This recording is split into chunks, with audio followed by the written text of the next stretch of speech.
All right, this is Mr. Sappington recording a screencast for whatever Oliver just said. My advisory is here while I'm recording, but they're going to be very quiet, but they would like to say hello. Say hello. All right. So here we go. They're going to be silent now as I record this. All right, so the very first problem, if a sled is traveling 4.8 meters in 1.2 seconds, what is its velocity? So that's going to be a velocity problem. The equation for that is velocity equals displacement divided by time. So we know that the displacement is 4.8 meters, and the amount of time that it took to do that is 1.2 seconds. So when you do the math on that, you're going to end up with 4 meters per second. Circle your answer and make sure you have the right units. All right, for number 2, Mike rides his motorcycle at an average speed of 20 meters per second for 5,986 seconds. How far did he ride? So this is essentially a speed problem. The speed triangle will help you. Speed equals distance divided by time. And in this case, we're solving for distance. So we know that the equation will be speed times time because you cover this one up. So the speed that they were traveling was 20 meters per second. And they traveled for 5,986 seconds. So seconds are going to cancel because seconds are on top and bottom. And when you do the math on this, you're going to get a large number, 119,720. And the units for that are meters because seconds canceled. All right, number 3. What is the average acceleration of a car that starts at a stoplight and gets up to a speed of 180 meters per second in a total of 10 seconds?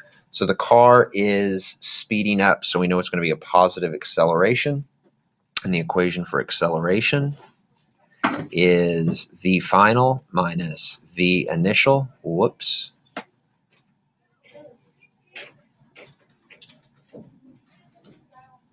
So V initial divided by time. So we have a car that ended up at 180 meters per second. It started from a stop, so it was 0 meters per second. And the time it took to do that was 10 seconds. So if you take 180 divided by 10 seconds, you again end up with an answer of 18 meters per second, and that's also known as a meter per second squared.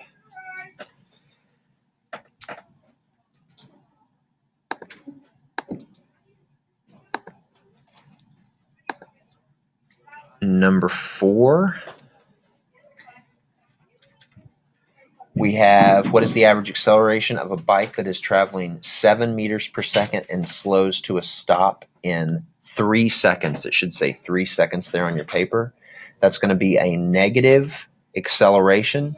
And when you solve that one, just use the equation above, you're going to end up with negative 2.33 meters per second squared. And since they're slowing down, that makes sense because they get a negative acceleration. All right, number 5.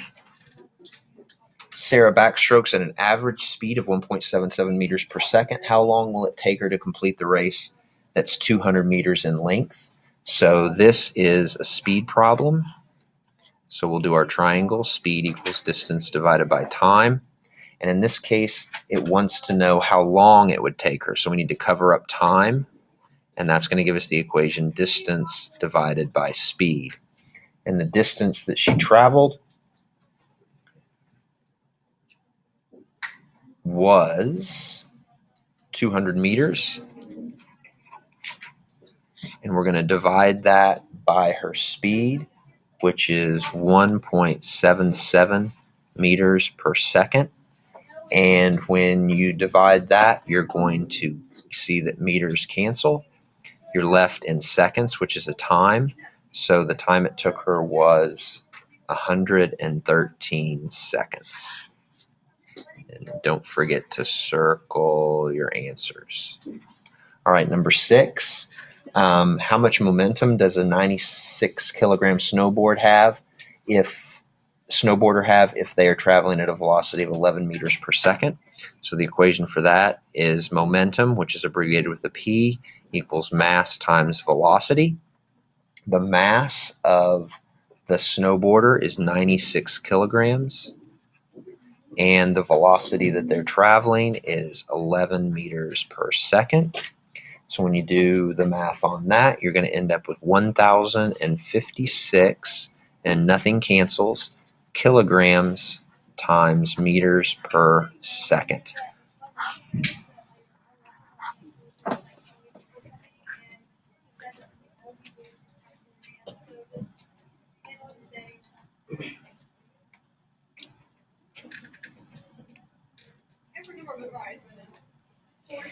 All right, on number 8.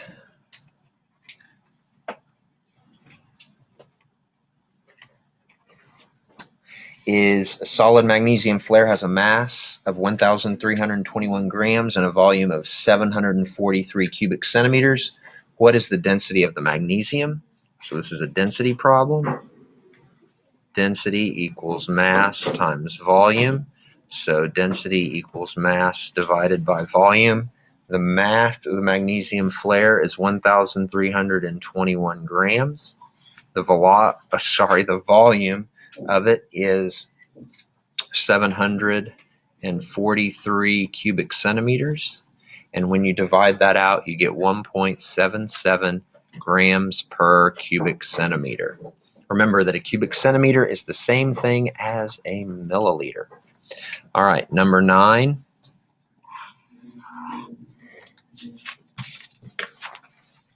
A piece of wood that measures 3 by 5 by 4 has a mass of 80 grams. What is the density of the wood, and would this piece of wood float? So once again, we have a density problem, mass over volume, and the mass of the wood is 80 grams. We're going to divide that by the volume. In order to find the volume of a prism is length times width times height. And if you multiply 3 by 5 by 4, you get 60. And the units are going to be centimeters cubed, because a centimeter times a centimeter times a centimeter is a centimeter cubed. When you get the answer, it's going to be 1.33 grams per cubic centimeter. So this has a density greater than 1, so it will sink. So no, it will not float.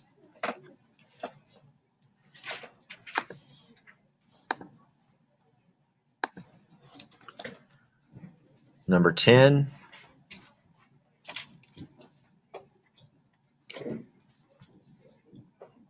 We did in class, so probably I'm not going to repeat that one right now for time reasons. You should have gotten around 32.9 grams. Number 11. Most of us we did in class.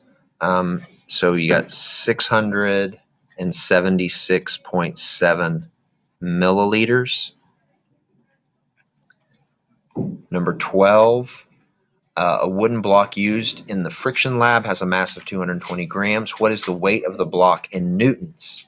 And don't forget the acceleration due to gravity on Earth. So weight equals mass times acceleration is the equation we're going to use.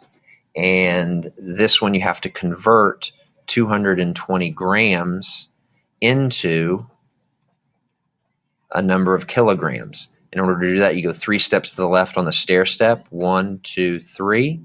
So you're going to end up with 0.22 kilograms as the mass. And you have to do that because we're getting it into newtons, which is a kilogram times a meter per second. So we have 0.22 kilograms times the acceleration. which